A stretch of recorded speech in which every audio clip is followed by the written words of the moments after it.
اپنے وقت کی قدر کریں. یہ وقت جو ہے نا یہ موتی ہے. سانس کی مالا جو ہے نا, دیکھیں کبھی غور کیا ہم نے, جو ہماری جو بریتھ ہے, سانس ہے, یہ ساری کاؤنٹنگ کی ہوئی ہیں, آپ کو معلوم ہے؟ یعنی ہماری سانسیں بھی یہ گنی ہوئی ہیں. اگر بندہ اس کی قدر نہ کرے تو یہ سانسیں تو ختم ہو جائیں گی نا. اے میرے میٹھے اسلامی بھائیوں, ایک ایک سانس کاؤنٹڈ ہے. میں نے آپ سے گفتگو کے دوران بہت ساری سانسیں لے لی ہیں اور آپ نے بہت ساری سانسیں لے لی ہیں. یہ اتنی سانسیں میری ختم ہو گئیں, اب نہیں پتا کتنی باقی ہیں. پتہ ہے صبح جب ہوتی ہے تو دن کیا اعلان کرتا ہے؟ ابھی دن نکلا ہوا ہے نا.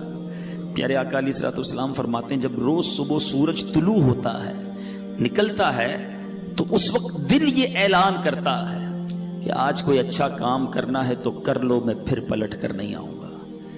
آج کا دن کل نہیں آئے گا, پھر کبھی نہیں آئے گا ہماری زندگی میں, لیکن ہمیں احساس ہی نہیں ہے.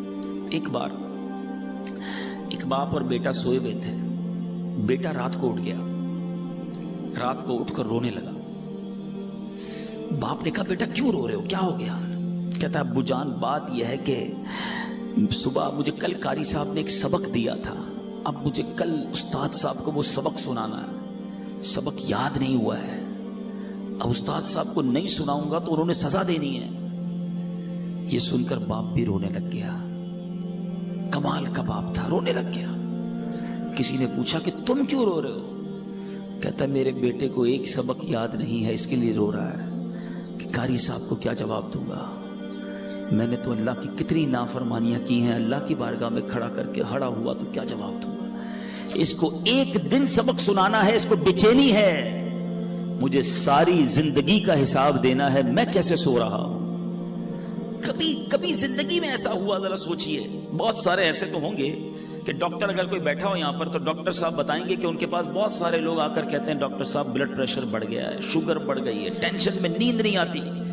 تو ڈاکٹر صاحب پوچھتے ہوں گے کہ بیٹا بھائی جان کیوں نہیں آتی نیند؟ تو کہتے ہوں گے کاروبار کی مشکل ہے, بچے جوان ہو گئے ہیں, شادی کرنی ہے, ٹینشن بہت ہے, اس لیے شوگر ہو گئی, اس لیے بلڈ پریشر ہو گیا, اس لیے نیند نہیں آتی. کوئی ایک ایسا آتا ہے ڈاکٹر کے پاس, ڈاکٹر صاحب ساری رات سو نہیں سکتا کہ میری مغفرت ہوگی کہ نہیں, میں بخشا جاؤں گا کہ نہیں, میں ایمان سلامت لے کر جاؤں گا کہ نہیں. ہو سکتا ہے آپ میں سے کوئی سوچے یار یہ کیسی باتیں کر رہے ہیں, یہ بھی کوئی ٹینشن ہے؟ ارے اللہ والوں کو اس کی کتنی ٹینشن ہوتی تھی. آپ کو پتہ ہے نبی پاک صلی اللہ تعالی علیہ وسلم کی ایک بڑی مشہور دعا ہے. آقا تو بخشائے ہیں نا, ان کے صدقے ہم بخشے جائیں گے, مگر نبی پاک کی دعا سنو, یا مقلب القلوب ثبت قلبی علی دینک, اے دلوں کو پھیرنے والے اپنے دین پر مجھے ثابت قدمی عطا کر. یہ میرے آقا کی دعا ہے. ہم نے کبھی دعا کی یا اللہ ایمان سلامت رکھیو, یا اللہ موت میں مروں تو ایمان کے ساتھ جاؤں, مجھے لمحہ بھر جہنم میں نہ ڈالنا. عمر فاروق رضی اللہ تعالیٰ خلیفۃ المسلمین امیر المومنین, وہ عمر ہے, حضرت عمر کا مرتبہ یہ ہے کہ میرے آقا فرماتے میرے بعد کوئی نبی ہوتا تو عمر ہوتا. عمر جس گلی سے گزر جائے اس گلی سے شیطان نہیں گزرتا, یہ مرتبہ قطعی جنتی, گارنٹیڈ. مگر عید کے دن مدینے والوں نے کہا چلو حضرت عمر سے ملتے ہیں, ان کو بھی مبارکباد دیتے ہیں. حضرت عمر کا گھر کا دروازہ کھٹکھٹایا گیا, دروازہ کھلتا ہے, حضرت عمر باہر آتے ہیں, آنکھوں میں آنسو ہیں. لوگ حیران, اے عمر آج تو عید کا دن ہے, آج آنکھوں میں آنسو کیسے؟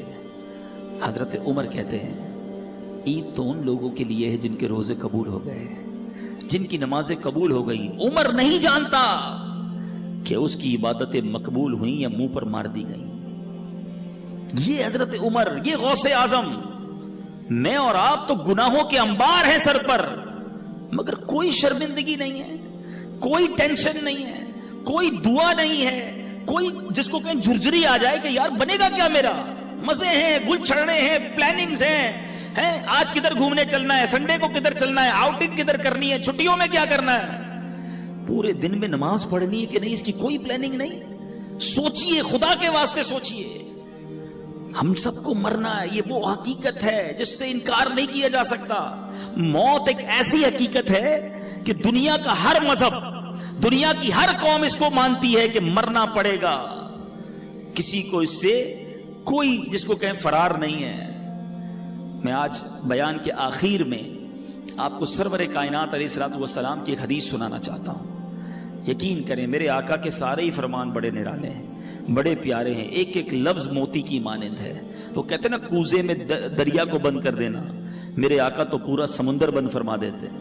سنو نبی پاک کی حدیث، فرماتے ہیں شبابک قبل حرمک، جوانی کو بڑھاپے سے پہلے غنیمت جان. بندہ کہتا ہے جوانی تو دیوانی ہوتی ہے، مزے کرو.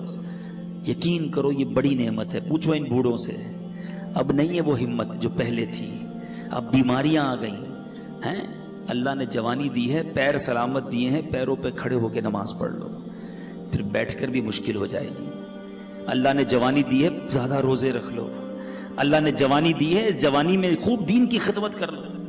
بوڑھے کہتے ہیں ہم کو کہ یار ہم بھی اب ہمت نہیں رہی، ورنہ ہم بھی مدنی قافلوں میں جاتے، ہم بھی آپ کے ساتھ دین کی خدمت کرتے، اب تو جناب تھک جاتے ہیں. اے جوانوں، اس دن سے پہلے عبادت کر لو جب یہ اعضاء ساتھ دینا چھوڑ دیں.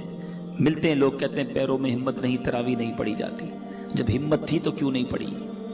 اے میرے جوانوں سنو، یہ جوانی عیاشی کے لیے نہیں، اللہ کی نافرمانی کے لیے نہیں دی گئی. جوانی کی جو توبہ ہے نا، یہ ولیوں کا پیشہ ہے، ولیوں کا طریقہ ہے، انبیاء کا طریقہ ہے. مفتی اعظم ہند مصطفیٰ رضا خان صاحب نوری جو اعلیٰ حضرت کے بیٹے ہیں، شہزادے ہیں، فرماتے ہیں کہ ریاضت کے یہی دن ہیں، بڑھاپے میں کہاں ہمت. ریاضت کے یہی دن ہیں، بڑھاپے میں کہاں ہمت. جو کچھ کرنا ہے اب کر لو، ابھی نوری جوان تم ہو، ابھی کر لو. لیکن لوگ اسی جوانی میں اللہ کو ناراض کرتے ہیں. اے میرے میٹھے اسلامی بھائیوں، ایک بزرگ کے بارے میں آتا ہے، ان کی عمر 100 سال کے قریب ہو گئی. ان کی آنکھیں بھی صحیح تھیں، کان بھی صحیح، زبان بھی ٹھیک، سارے اعضاء سلامت. کسی نے کہا حضرت یہ کیسے 100 سال میں تو بندہ ڈھل جاتا ہے. بڑی کمال کی بات کہی انہوں نے. فرماتے جوانی میں میں نے اپنے یہ اعضاء رب کی نافرمانی میں نہیں گزارے، اللہ نے بڑھاپے میں میرے اعضاء کو حفاظت سے رکھا ہے. یہ آنکھیں حرام میں نہیں دکھائی تھی میں نے، یہ کان حرام میں نہیں سنے، اللہ نے بڑھاپے میں بھی یہ چیزیں میری سلام